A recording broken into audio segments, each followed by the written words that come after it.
এই মুহূর্তের একটি গুরুত্বপূর্ণ খবরে নজর রাখবো। এসএসসি কে উদ্দেশ্য করে কি মন্তব্য করলো সর্বোচ্চ আদালত আপনাদের জানিয়ে রাখি। রায়ে বলেছিলাম নতুন করে নিয়োগ প্রক্রিয়া করতে হবে, আমরা বলিনি যে নতুন শূন্যপদ তৈরি করে নতুনদের নিয়ে আসুন। নতুন শূন্যপদ করে নতুন প্রার্থীদের আনতে বলিনি, ওটা আপনারা করেছেন। আপনারা নতুন বিধি নিয়ে এসেছেন, নতুন শূন্যপদ তৈরি করেছেন।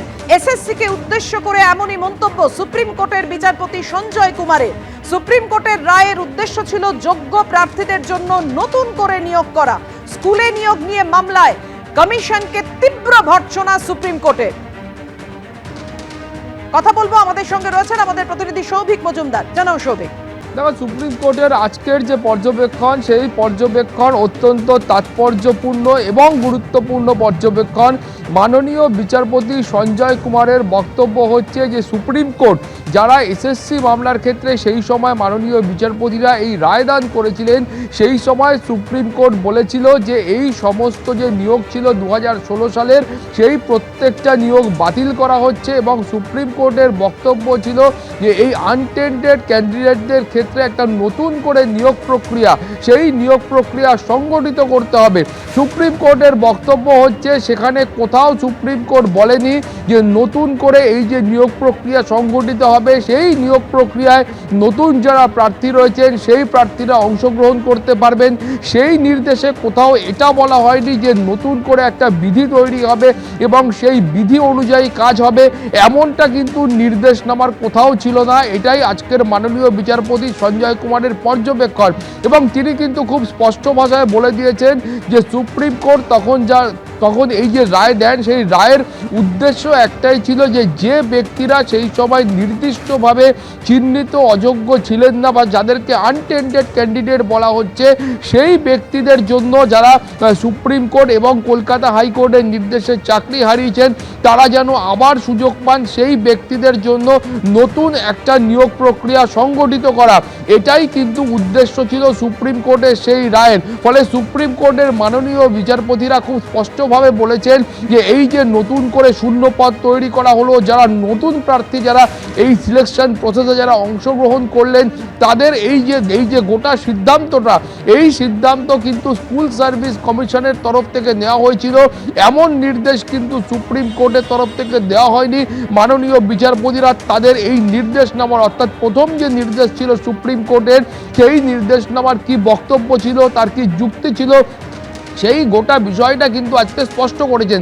তুমি জানো যে এর আগে যখন স্কুল সার্ভিস কমিশনের তরফ থেকে নতুন বিধি আনা হয়, সেই সময় যারা 2016 সালের প্রার্থী ছিলেন তারা একটা স্পষ্ট বক্তব্য ছিল যে বিভিন্ন ক্ষেত্রে এই যে বিধিগুলো আনা হয়েছে সেই বিধিতে একাধিক অসঙ্গতি রয়েছে এবং তারা বলছেন যে সেই সময় একাডেমিক কোয়ালিফিকেশন 45% হলে হতো, নতুন যে বিধি রয়েছে সেটাকে 50% করা হয়েছে।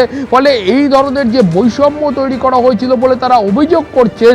তার প্রেক্ষিতে সুপ্রিম কোর্টের বক্তব্য হলো যে যারা 2016 সালের নিয়োগ প্রক্রিয়ায় অংশগ্রহণ করেছিলেন, যারা সুপ্রিম কোর্টের নির্দেশে এই নিয়োগ প্রক্রিয়ায় অংশগ্রহণ করছেন, সেই ব্যক্তিদের ক্ষেত্রে এই যে নতুন বিধি, সেই বিধি আদৌ তো প্রযোজ্য নয়। তারা স্পষ্টতই বলছেন নতুন বিধির নাম করে এই গোটা বিষয়টা পুরনো যারা 2016 সালের প্রার্থী ছিল তাদের ওপর চাপিয়ে দেওয়া যায় না। এবং সেই যে বিধি, সেই বিধির কারণে তারা যদি কোনো রকমভাবে প্রভাবিত হন এবং তারা যদি কোনোভাবে বঞ্চিত হন, সেটা কিন্তু সুপ্রিম কোর্টের রায়ের উদ্দেশ্য নয়। অর্থাৎ সুপ্রিম কোর্ট আজকে তার যে পর্যবেক্ষণ, সেই পর্যবেক্ষণে একটা জিনিস খুব স্পষ্ট করে দিয়েছেন যে সুপ্রিম কোর্টের তরফ থেকে সেই সময় যে মূল মামলার রায় দেওয়া হয়েছিল, সেই রায়ের স্পিরিট এটা কোথাও ছিল না যে সেখানে নতুন প্রার্থীদের রিক্রুটমেন্ট করতে হবে। সেই রায়ে এটা কোথাও বলা হয়নি যে নতুন বিধি আনতে হবে। এবং সেখানে তারা বলেছেন যে এই রায়ে কোথাও গিয়ে কিন্তু এটা বলা হয়নি যে এই গোটা বিষয়টার ক্ষেত্রে নতুন যে বিধি রয়েছে, নতুন বিধি তৈরি করে নতুন বিধি প্রয়োগ করতে হবে, এটাও কিন্তু সুপ্রিম কোর্টের নির্দেশে কোথাও বলা হয়নি। এটা আজকে সুপ্রিম কোর্টের মাননীয় বিচারপতিদের পর্যবেক্ষণ। এবং তার পাশাপাশি তারা বলেছেন যে এই যে গোটা একটা গন্ডগোলের পরিবেশ এই মুহূর্তে তৈরি হয়েছে, অর্থাৎ এখানে বিভিন্ন ধরনের মামলা হচ্ছে, বিভিন্ন ধরনের অভিযোগ আসছে, সুপ্রিম কোর্টের কাছে এই মামলা আবারও ফেরত যাচ্ছে। এই গোটা বিষয়টার জন্য কিন্তু একমাত্র স্কুল সার্ভিস কমিশন দায়ী, সেটাও কিন্তু আজকে সুপ্রিম কোর্ট স্পষ্ট করেছে। ফলে তুমি বুঝতে পারছো যে একাধিক মামলা, অর্থাৎ এই যখন ক্লাস 11, 12, 9, 10 যখন তোমার ফল প্রকাশ্যে আসে সেই সময় থেকে একাধিক মামলা কলকাতা হাইকোর্টে দায়ের হয়। মাননীয় বিচারপতি অমৃতা সিনহা তিনি বলেছিলেন যে সুপ্রিম কোর্ট কি নির্দেশ দিচ্ছেন সেটার ওপর ভিত্তি করে তিনি চূড়ান্ত সিদ্ধান্ত নেবেন। আজকে সুপ্রিম কোর্টের তরফ থেকে প্রত্যেকটি মামলা কলকাতা হাইকোর্টে ফেরত পাঠানো হয়েছে এবং আইনজীবীরা বলছেন বিচারপতি অমৃতা সিনহার এজলাসে এই মামলাগুলির বিচার প্রক্রিয়াও শুরু হবে। একদমই সৌভিক, তুমি আমাদের সঙ্গে থাকো। অর্থাৎ যোগ্য প্রার্থীদের জন্য যে নিয়োগ, সেটাই যে নিয়ে সুপ্রিম কোর্ট উদ্যোগী ছিল এবং সেটা পুরো পরিষ্কার হয়ে গেল আজকে তাদের এই বক্তব্যে, মাননীয় বিচারপতিদের বক্তব্যে। এবিপি আনন্দ, এগিয়ে থাকে, এগিয়ে রাখে।